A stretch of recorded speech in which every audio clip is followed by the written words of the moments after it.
I'm still nervous, so we'll get this started. Mr. Willie.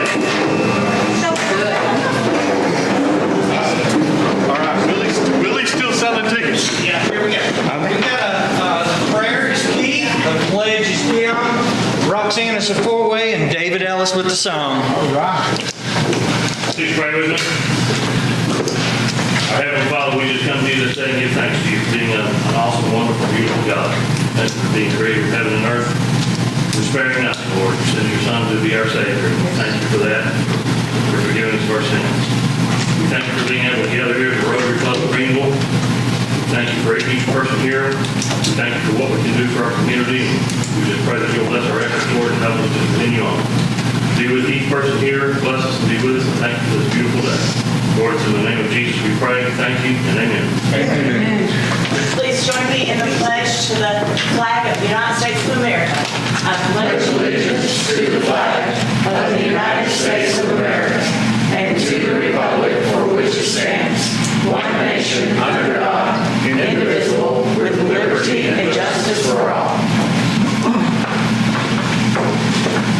Please join me in the four-way test of the things we think, say, and do. First, Is it the truth? second, Is it fair to all concerned? third, Will it build goodwill and better friendships? fourth. Will it be beneficial to all concerned? Well, the song I picked today is not in your blue book. So I bet you know this song. It's an old church song. It's called I'll Fly Away.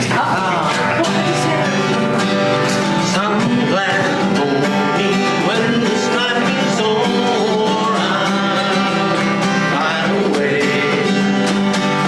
to a home where God's celestial shore. I'll fly away. I'll fly away, oh glory. I'll fly away. When I die, hallelujah, by and by, I'll fly away. When the shadows of this life is gone, I'll fly away. I never from really I'll fly away. I'll fly away, oh glory, I'll fly away. When I die, hallelujah, by and by, I'll fly away. Just a few more weary days and then I'll fly away to a land where joy shall never end. I'll fly away. Sing it out. I'll fly away, oh glory. I'll fly away.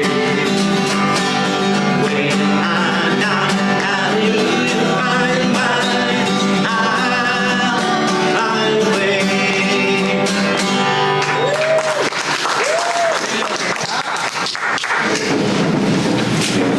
All right, Willie. You want to see who's happy today? Man, we have got it all on. We're all happy. I think I almost know what's happening, so let's see. Okay, anybody here happy besides me?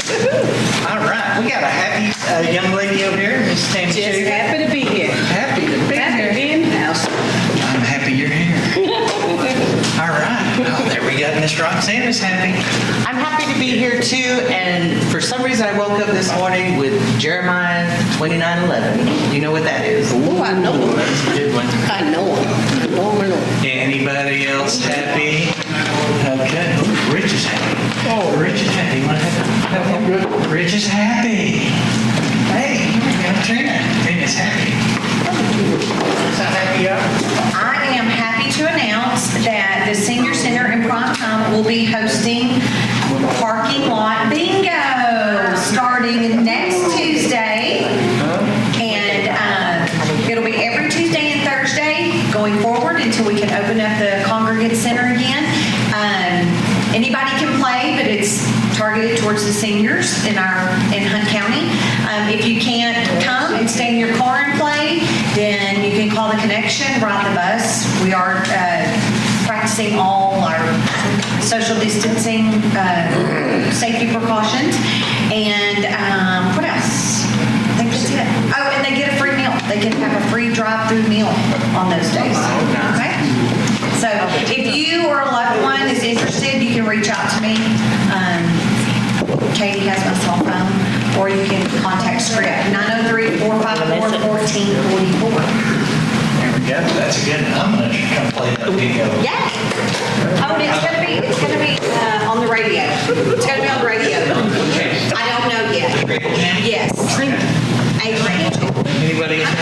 There you go. Guys, Who's happy today? happy. You too. Come on, happy. Happy. All right. Hey, everybody's happy. Lori's happy.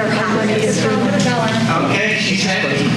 All right, guys, we got a bunch of happy people here today. That's pretty cool. All right. All right, here we go. All right, so I think we're done being happy now. We can go back to usual meeting.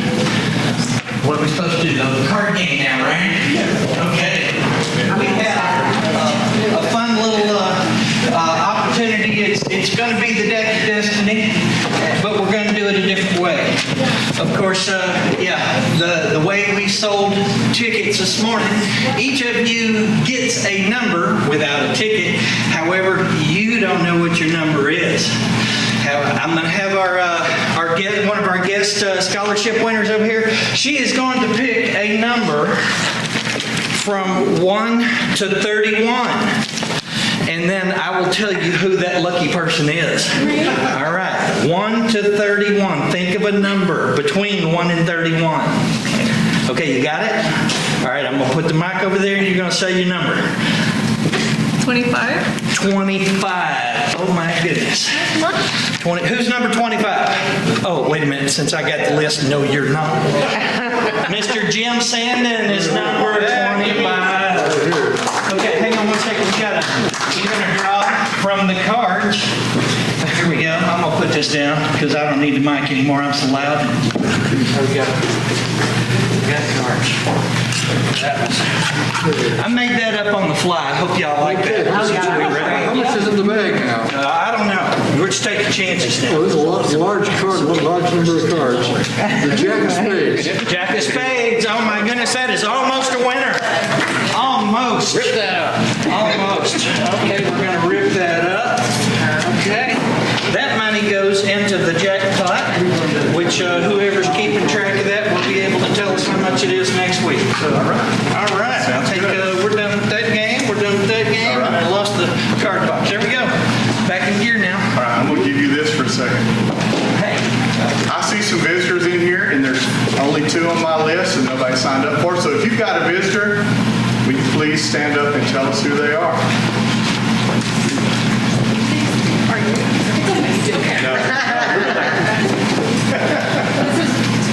This is my daughter Macy. She's here You got to with turn me. that mic on.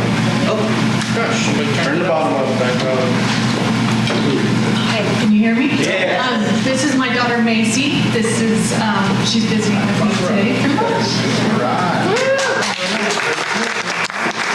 Here's our other guest.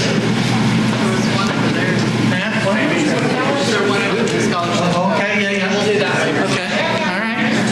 And yeah, this is Miss Adrianna Jones. She's our other guest. Got a what gentleman here? Huh? Willie, gentleman here with that, is here for the bicycle meeting afterwards. Oh, okay. What is your name? Kenneth Murdoch. Kenneth I Murdoch. represent Christian Motorcycle Association. Oh, okay. We help escort with the bike race. David calls me, gets me in touch with that. Excellent. Gentleman over there is with the radio. All right, we got one more over here with us. He looks real familiar. Tell us who you are. Talk about it. Yes, sir. I'm Jim Davenport. I'm with the Radio Club and also with support the Cotton Patch. And David laid out on us today, so we're going to blame it on him. Yeah, fine. Very good. Out well. All right. All right. All right, thank you, sir. All right, so. Yeah. Yep. Whenever you are. I have our past president coming up here. She is so excited, not only to be past president, but to get to stand in front of y'all again. Yeah, this is my favorite thing ever. So it was so sad to hand over that gavel and the microphone for the last time. So I'm going to take this opportunity to stand in front of you once again because in case you guys have not noticed, there's somebody in the room today that has not been in the room in a very long time, actually since March. And she was not here the night of our awards banquet either. Kami, put your camera in the position and then get up here, please.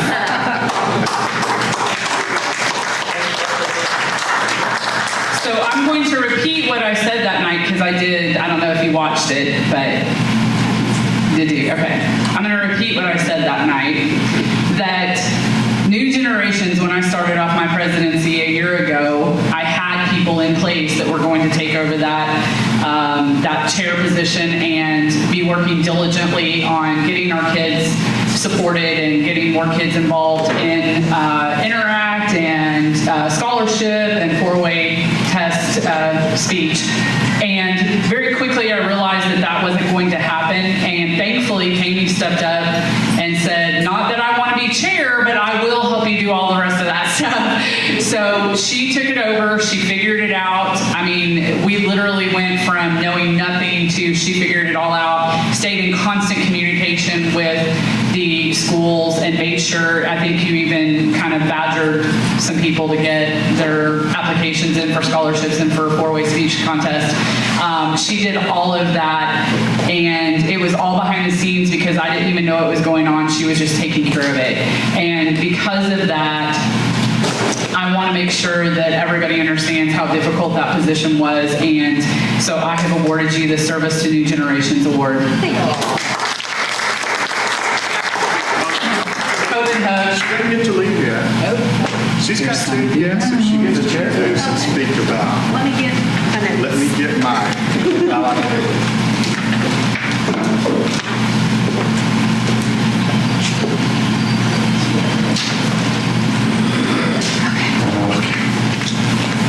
So part of that new generations job that I got to step in with involved scholarships, and today we have 2 of our scholarship winners that are here. If you ladies will come up and join me, we just want to introduce you guys to them. The scholarship committee made the very difficult decision. We had about 35 or 40 applicants, and we had to narrow that down to 8, which we could interview, and then we selected 4 from that. So I have 2 that were able to be here this week and 2 that are able to be here next week. So first I want to introduce you to Adrianna Jones.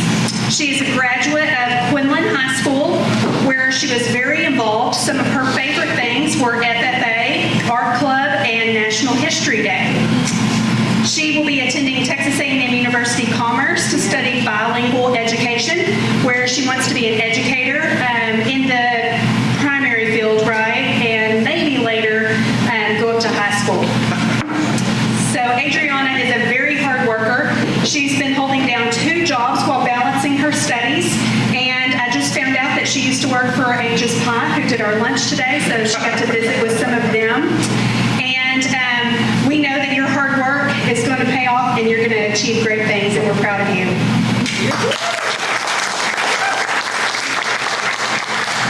And next we have Macy Britton, a face that we've seen before. She's the daughter of Rotarian Misty Britton and graduate of Greenville Christian School, where she was very involved in volleyball and student programs such as Student Council and National Honor Society. She will be attending the University of Georgia, so she's leaving home. And there she's going to study cellular biology and economics with plans to one day be a physician's assistant. So congratulations, Macy. Congratulations, Misty. And good luck to you on your new journey to Georgia. And once you get that degree, then you can come back and serve the community with us. So wonderful. Thank you.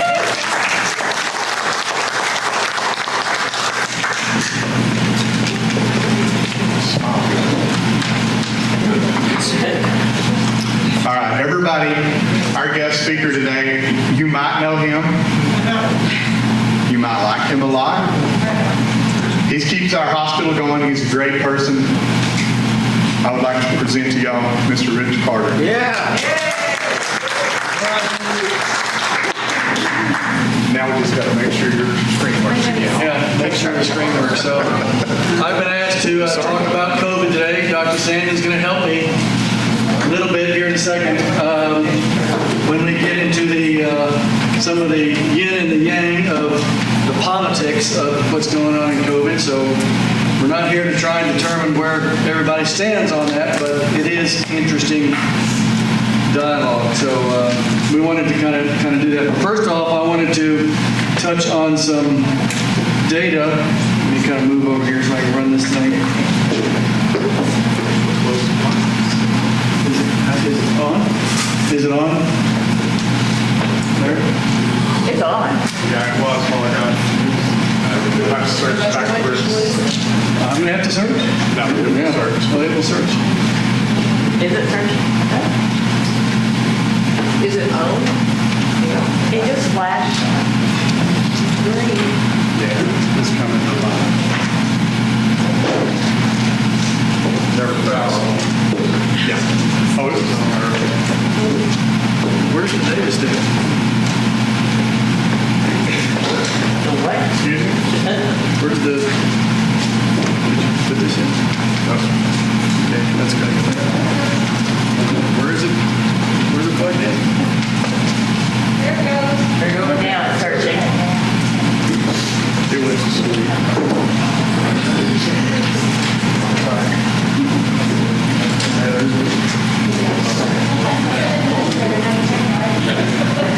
There you go. You're back to life now. It's got to come up with your computer stuff.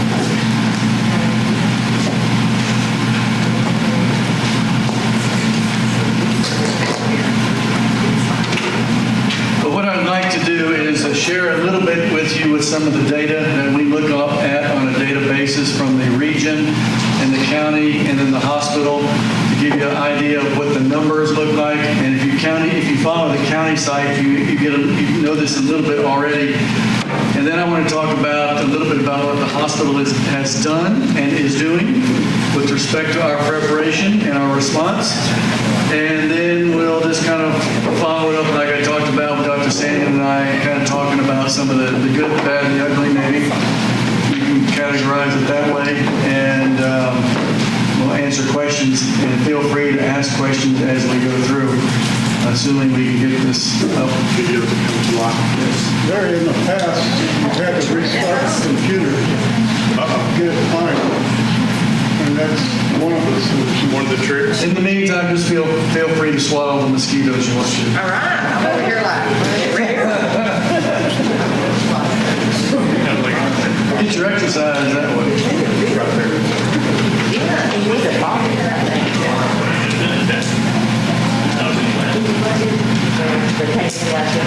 Well, let me just start going a little bit backwards. So what is the hospital district doing with respect to our situation? The things that we have to be concerned about is, one is our personal protective equipment, which is called PPE. You've probably heard that many times.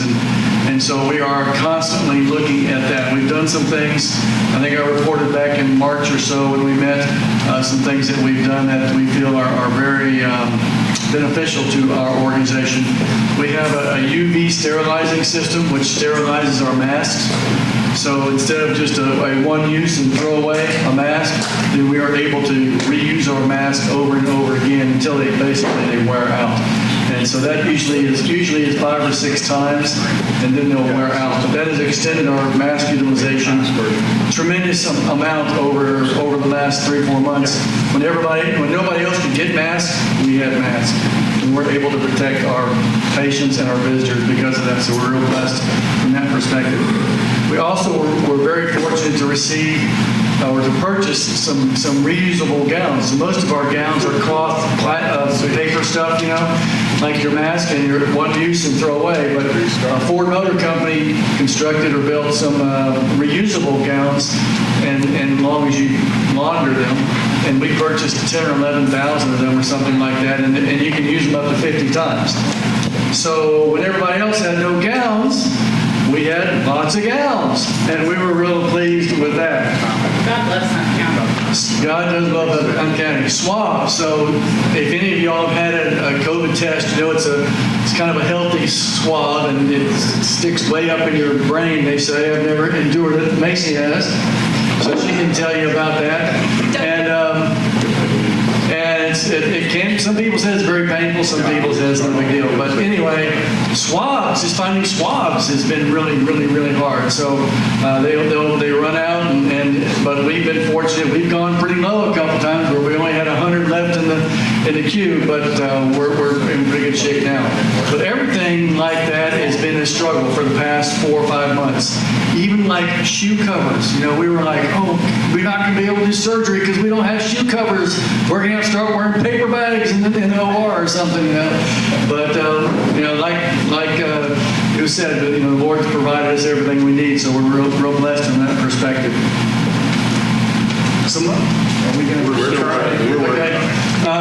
Some other things that have changed, back and forth visitation. So if you've tried to get into the hospital, you know the visitation is limited. And right now we also limit it too as things have spiked back up. Now why do we do that? Is it try to protect you from a unclean or COVID infested environment? Absolutely not. We limit visitation not to protect you, it's to protect us, protect our staff from you bringing it into the hospital. Because the worst thing that can happen, and we're experiencing this a little bit, is our staff become infected. Because if we become infected and we have to quarantine, who's going to take care of the people who need us? So that's the reason for the staff restrictions and visitation restrictions. Can you put your password in, please? I have no idea. It's not mine. It's on his computer. Who's it? It's on the computer? It's Lisa's. Oh, is that it? Maybe that's it right there. I don't know. Yeah, probably so. Let's go back again. So also we ask you to bring your own mask. So, you know, like the mask that Bill's got on is not all that expensive, but if we're running through thousands of those a day, and it's not an N95, so we can't re-sterilize it, then it gets expensive. So we ask people to bring their own masks. And most everybody has a mask these days. That's not a big deal. Surgery. So you've probably heard from the governor that surgery is being restricted, not in Hunt County at this time, not generally in North Texas. Anything about Waco or Austin area south, can't do elective surgery. The big cities, up the I-35 corridor, can't do elective surgery. But in some of the non-urban areas like Hunt County, we are not restricted at this point in time because our hospitals in these outlying counties can still accommodate a COVID surge. So that's the reason they restrict surgery, is so not to fill up beds, and therefore when COVID patients need beds, they're not available. That's the reason that they're doing that. But in Hunt County, we're in good shape thus far, but you know, that could change at any time from the governor's perspective or even our personal individual perspective. Still working, okay. Testing. So we're doing a lot of testing. So we are probably testing over 200 patients a day or people a day for COVID, and that has grown tremendously. We about the first 2 weeks in April, we went ahead and purchased our own PCR machine, which I'm not sure what PCR stands for, but it does the COVID testing. It also does flu testing and strep testing and RSV testing and some other tests. We and everybody else in the world is trying to buy the same equipment. So every week it's back ordered, it seemed like. But hopefully we'll have that, supposed to have that this week and get that up and running. And so what that means is one of the issues that we struggle with is turnaround time. So a few months ago, if you got your COVID test, and a lot of times in Dallas this happens, you won't get your result back for a week. How quick will that machine be? So right now, we've got a situation where we can get it turned around in 24 to 48 hours. So it's a real blessing. If you're trying to get back to work, am I sick or am I not? We can get you figured out in 24 to 48 hours. Or if you're going into surgery, which every surgical patient we do requires a COVID test, a negative COVID test, then we can get it turned around. You don't have to wait. So that's really important. Once we get our equipment, it's a 2-hour turnaround. So it'll be same day. And they have to batch them, so it's not exactly 2 hours. If you came to the ER, it would be 2 hours. It might be 4 hours. But still, that's a tremendous increase. So we're excited to get that equipment going so that we can get those tests turned around quicker and quicker. And the volumes that we're having to do and sending them to Dallas to get done is very expensive, first of all, but much slower. And I see Dr. Sanders making his way up, and we're still can't get us up. Perhaps this would be a good time for me to elaborate a little bit about testing. Sure. The word testing is used so many different ways in your public discourse. First, there's the test kits, which Rich alluded to actually obtain the specimen. And there was a shortage, and there was all kinds of problems with that historically. Then what test is actually being done? The PCR test he's talking about, polymerase chain reaction, is a test in which the actual virus is replicated in the laboratory, and then a procedure is done to identify that virus. So you have to actually have the virus in the laboratory replicated in order to do a test. This is where places like Japan and Taiwan, South Korea were so much further ahead of us, is they actually replicated the virus in the laboratory months ago. They got the specimens from China early on, and we were much delayed in doing that. The PCR test is a complex, very high-tech biologic test that every laboratory cannot do. In the United States, there's only reference laboratories or tertiary hospital laboratories or government laboratories that can do it. Ordinary community hospitals like ours usually did not do that kind of a test. So we would export those tests to a reference laboratory on the rare occasion we used it for other purposes. That's the kind of testing they're talking about now. The third kind of testing you're going to hear about is antibody testing. That is not yet to come very much. There are two kinds of antibodies that will be tested. IgM, which occurs early in the course of the disease and wanes rapidly and is useless for testing. Then there's IgG, which occurs as you're convalescing and extends for some period of time thereafter. We don't know how long. So that's the antibody testing, and those are the antibodies that can be used for convalescent serum as a form of therapy to people who are sick. So just to elaborate on testing. I'm telling you, when you work in a hospital, you learn something every day. Thank you, Dr. Sandy. So testing sites. I've had people ask me, well, where can I go? Where's the testing site in Hunt County? Now, the state will come through every once in a while and do free testing, but that's really not the kind of sites that are typical. So the sites, some physicians' offices do COVID testing. Most probably don't. We do COVID testing at our urgent care center. Of course, the ERs do COVID testing.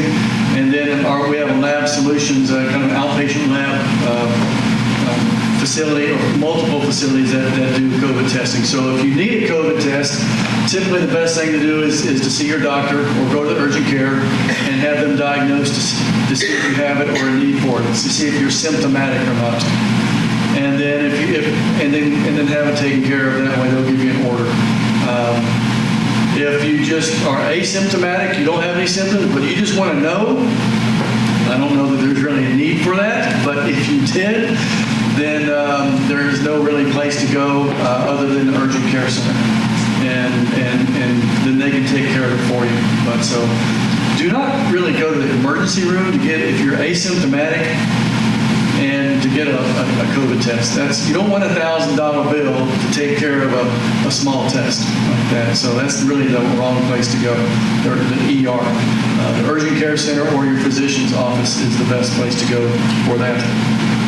Another thing we did at the hospital is we converted 54 of our patient rooms, we converted them to negative pressure rooms. So which means is that the airflow is not flowing out from the patient's room out into the corridor. It's flowing out into outside. So that's keeping the germs out of the hospital and just keeping them going to the outside. So if we have COVID positive patients or potential patients, then they go into the negative pressure rooms, and that way everybody is protected in the hospital from any germs being distributed throughout the hospital. Bed availability. I want to touch on that for a second. And I want to hit on a couple bits of information.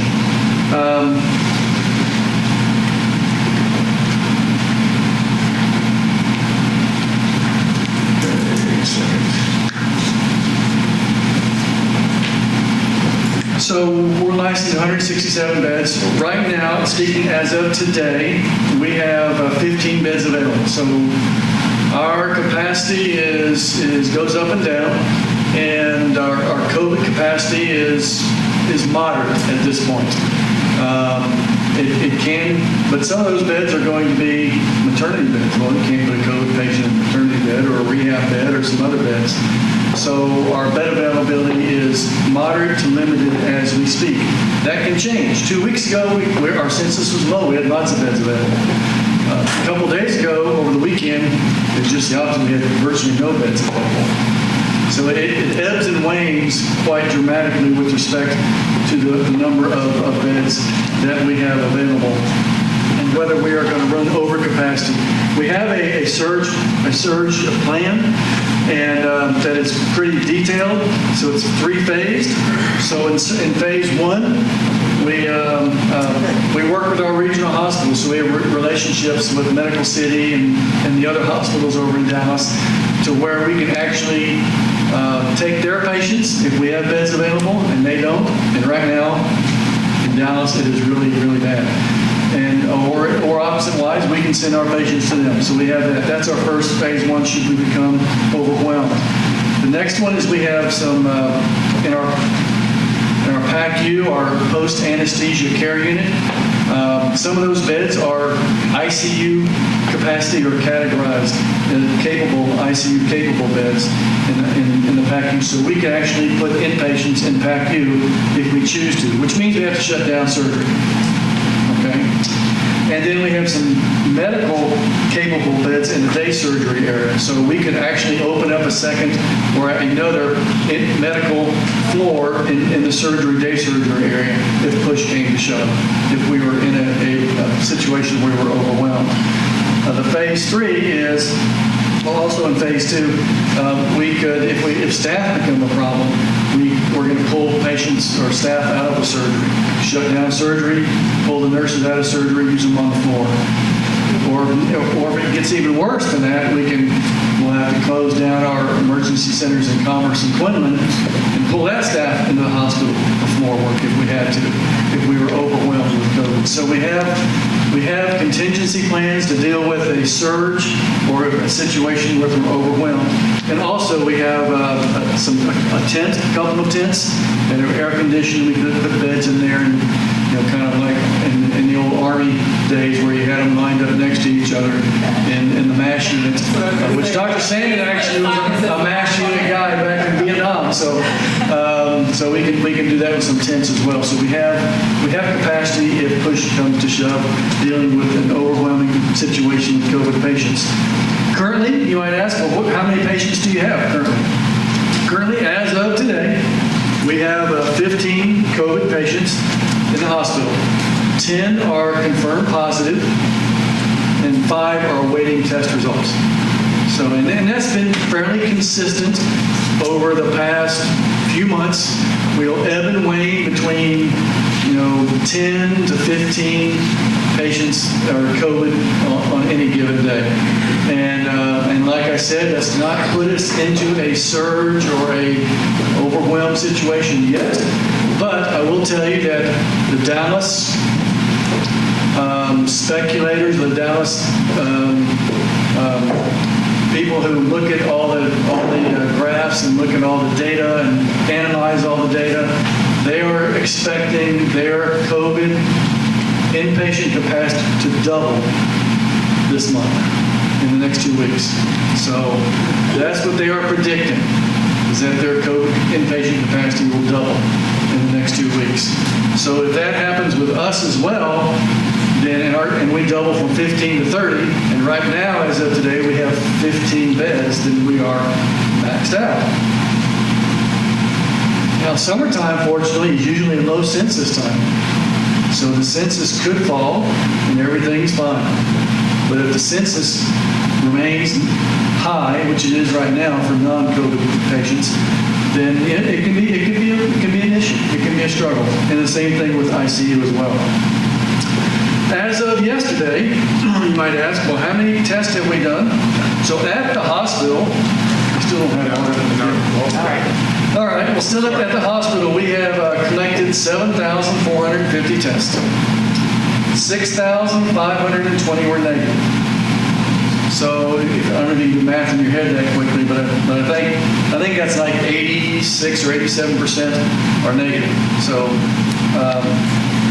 and we've had 739 positive, and then we have 200 or 300 which are still pending results. So basically, we have had about a 10% positive rate of testing.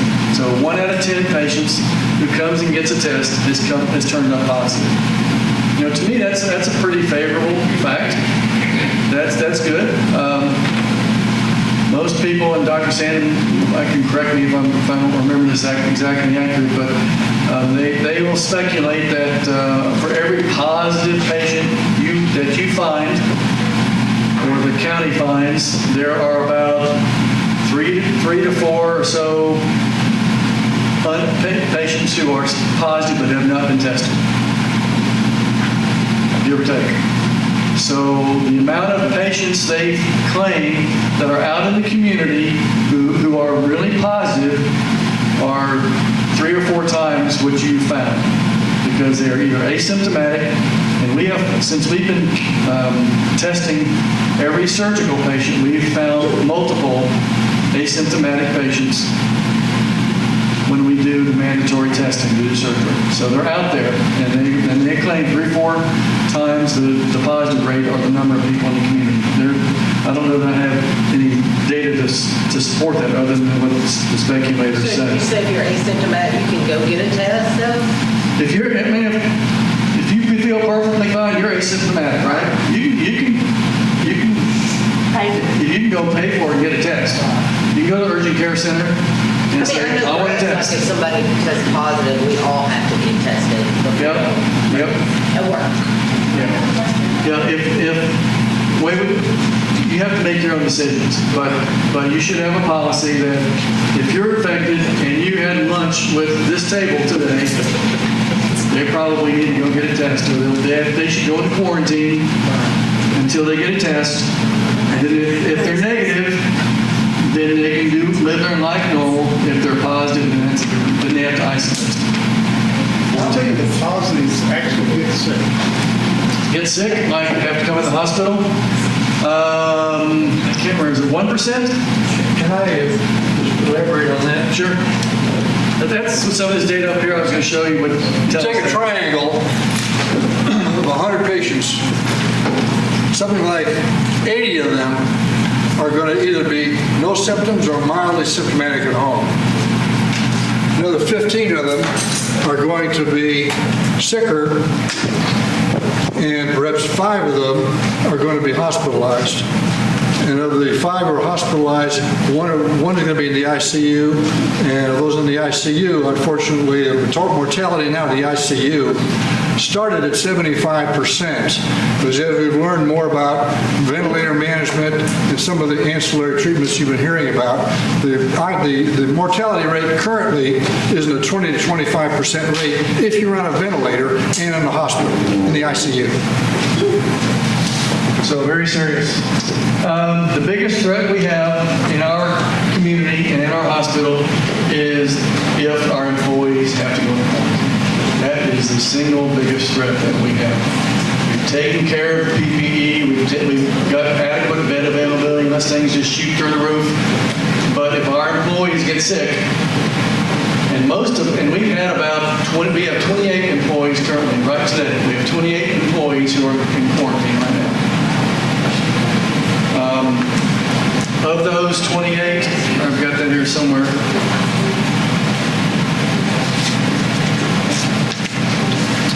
So 9 are out who have a positive result, 6 are out waiting on test results, 11 are out because their household member was positive, and so they have to wait to get tested. And then we have 2 out who post-international travel, so I'm not sure why we did that, but anyway, so if you go, in our policy, if you go international travel, you have to come back and you have to quarantine for 14 days. Are those statistics on your website anywhere? Or is that information? This here that I can show here? No, like what you just read? I don't think so. No. I mean, it changes every day. Right. It changes every day. And we keep up with it virtually every day. Are you testing them every week? Our employees? Yes. No, we don't test our employees unless they're symptomatic. So they do have to pass a temperature gauge when they come in the hospital, and they have to wear masks. And but unless they're symptomatic, we don't test them. Don't you think, I mean, we're fighting a losing battle there. If you're walking around and you're asymptomatic and you're around people that may get really sick off of it, we're never going to know. I mean, it's just going to keep on. Well, that's why everybody says wear your mask. Yeah, and we're going to spend a couple minutes. Dr. Sanders come up, kind of go over the good and the bad. Yes.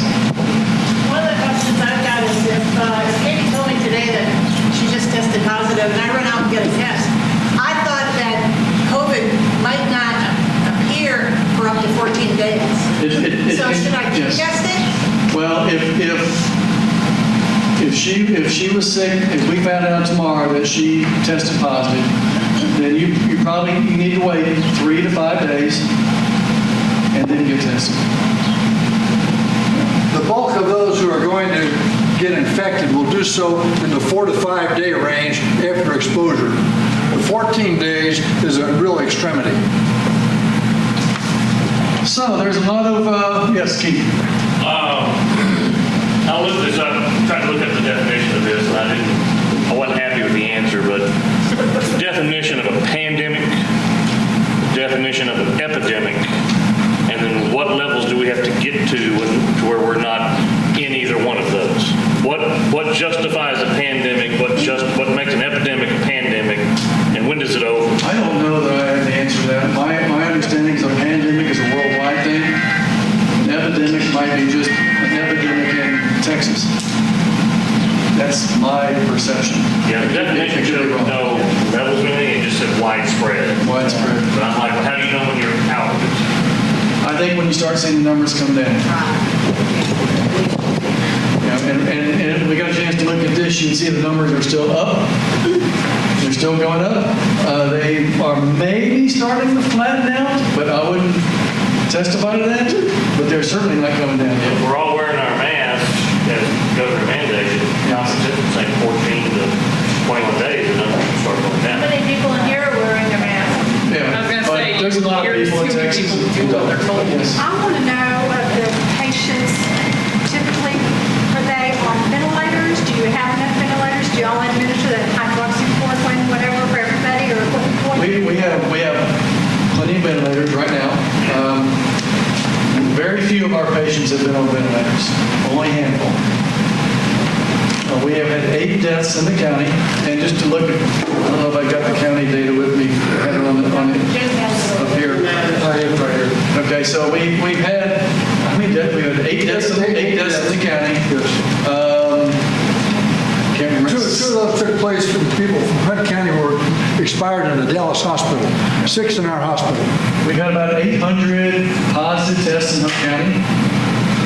8 deaths, so that's 1%, basically. I don't know how many we had tested, but it's a strong number, but it's a small number. So statistically speaking, it's still a very small number. But remember, the predictors will say that 3 or 4 or 5 times what you found is what's really out there. So be thinking about that too. Yes. I heard that, I didn't make this up, but I heard that the pandemic will be over November 4th when Donald Trump wins.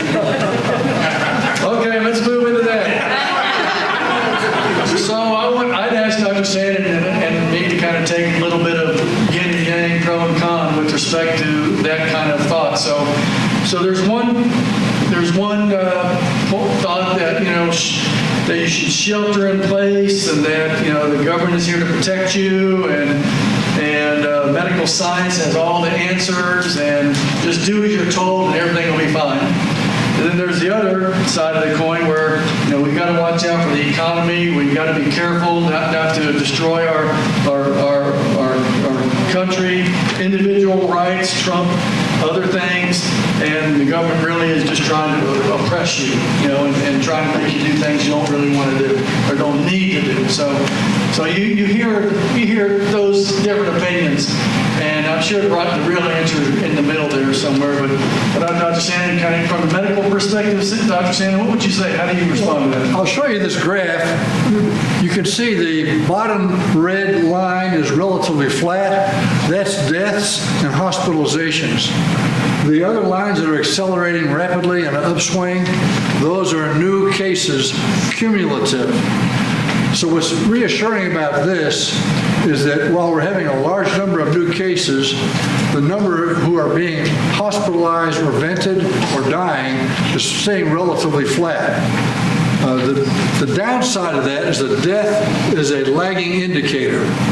And so these figures may not be holding up in the long run. If I were to give you a vaccine today with a 97% accuracy and protective success rate and had no side effects and no adverse effects, would you take it? Absolutely. May I take my vaccination right now?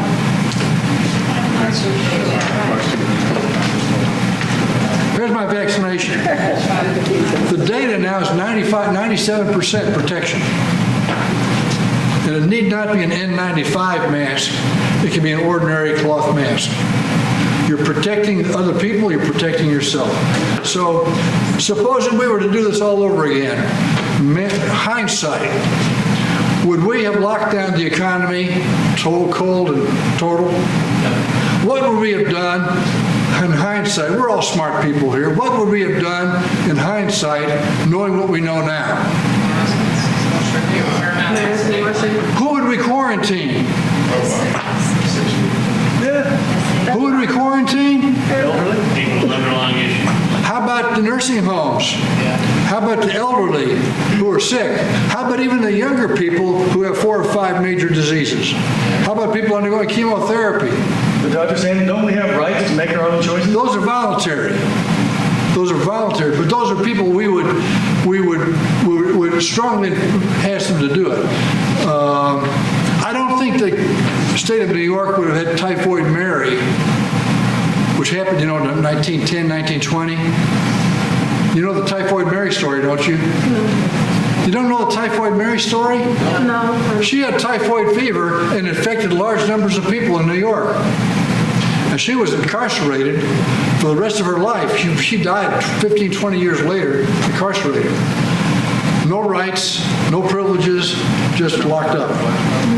And her life was ruined. And we don't do that today. We have rights and we have privileges. We do it voluntarily. She was traced. She was a caretaker. Yeah. Which brings us to tracing. We've had a terrible time tracing in Hunt County. If somebody comes up and knocks on your door, you can answer the door. You can answer the telephone. Doesn't happen.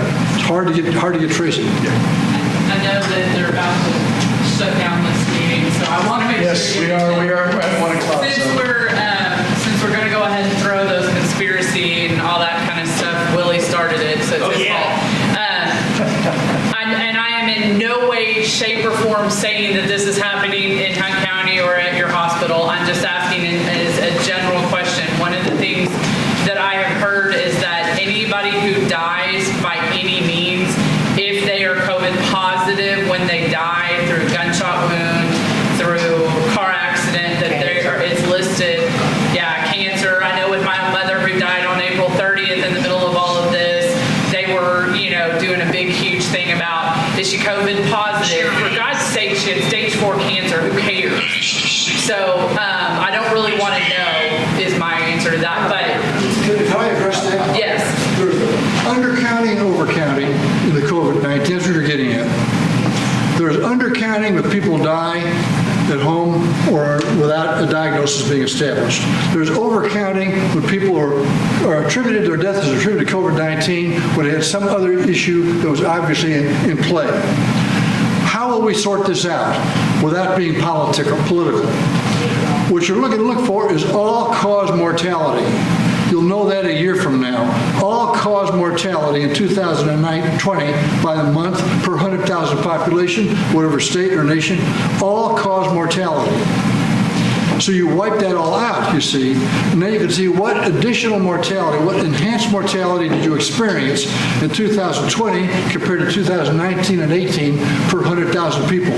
And then you will solve that problem. I expect there'll be a relatively small uptick in all-cause mortality because many of those who died of COVID-19 in this year will have likely have died during the course of the calendar year from other things. That's the short version of that. I'm sorry. Every physician has to decide. Yeah, what physician writes the death certificate is signed by the physician. And so they have to decide. And in Hunt, I can only speak for Hunt County, we don't really feel like that data is being manipulated. Other places, I don't know. The physician's license is on the line to be accurate, to be honest in that. And there's an opportunity to say what's the primary cause, what's the secondary and contributing causes. But if your mother had stage 4 cancer, but she got COVID and she died this week, but really didn't expect her to die for 4 more months, they might say it's COVID. So you hear all of these people say, y'all get money. If someone's COVID positive, They die. y'all get more money. Medicare does pay us a little bit more money if it's a COVID positive patient. You mean from $1 to $1.50? I don't know. Probably not even that. Probably. That's 50% more, no. I'm guessing it's probably 10% more, but so it still doesn't cover our cost. It doesn't cover our cost, but it's a little more. Does that incentivize us to cheat? I don't think so. Does Hunt Regional have access to hydroxychloroquine? Yes. We use it selectively based upon the infectious disease consultant. There's a number of medical theories and out there that like hydroxychloroquine and what's one we were looking at yesterday? Remdesivir? No, there's another one. That one I sent you. Oh, inhaled steroids. Yes. They're trying to figure out whether that really does work or not, and I don't know that it's been proven absolutely yet. Most of our COVID-19 patients have had the whole armamentarium thrown at them. Whatever. The whole shebang. Vitamin C, zinc, remdesivir, hydroxychloroquine, dexamethasone. Thank you. And that's not expensive, like the remdesivir is like $3,000 a bottle. Yes. And we only get a small allocation. Yeah. So we have to pick and choose. I don't know y'all if Rich will brag, but if there's a report out that Greenville Regional is listed one of the top hospitals, so I think that's pretty awesome.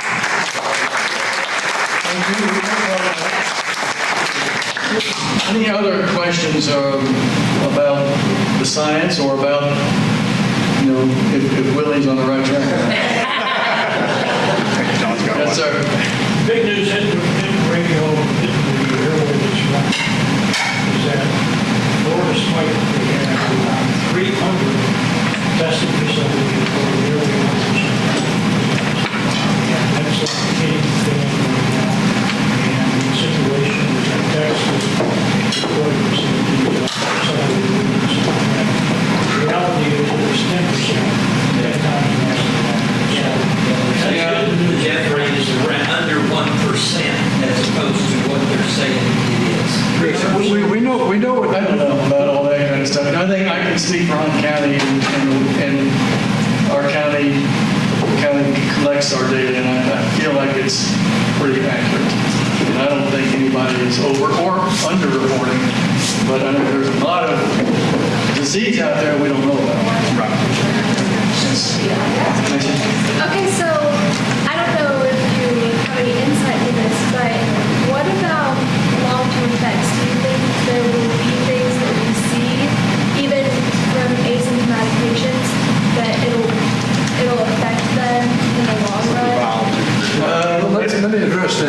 the less sick you are, if you're asymptomatic and mild symptoms, you're not going to have long-term effects. But people who've been on a ventilator and eventually recovered, been in the ICU for 15 days, recovered, these people, we're beginning to study them now. Yes, there are cerebral effects, there are vascular effects, there are hepatic, liver, and kidney function effects. We don't know how long that's going to linger. Some of those may recover. Extrapolating from other disease processes, some of it may be permanent. Is that from the ventilator or the virus? That's a good question. We don't really know. There is such a thing as an ICU syndrome and a ventilator syndrome.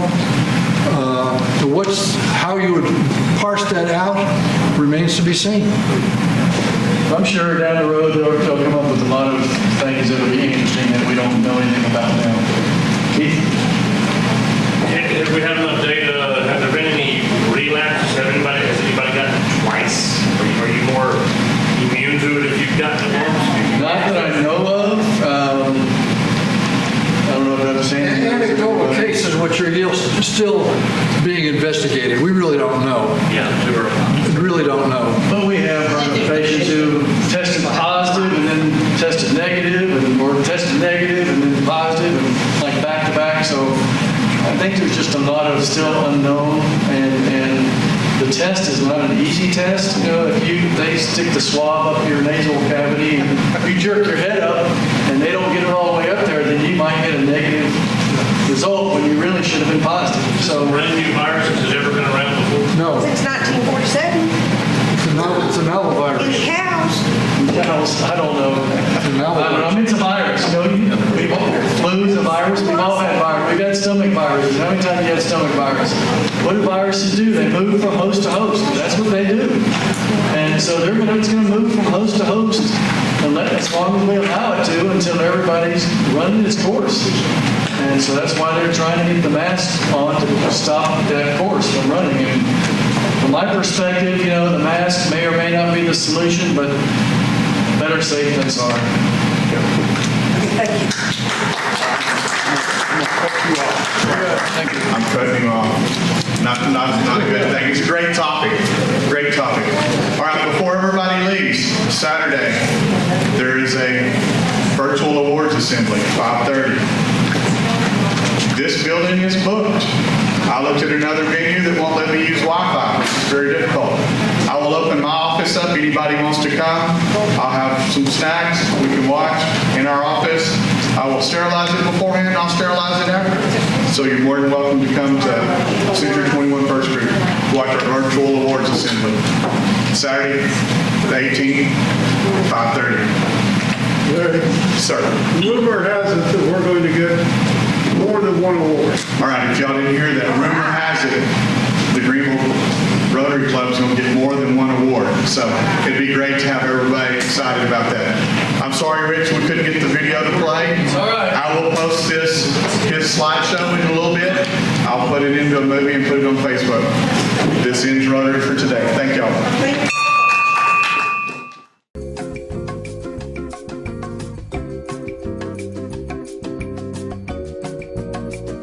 This video has been brought to you by GEUS 34. GEUS is your community-owned provider for electric, internet, cable TV, and true local programming.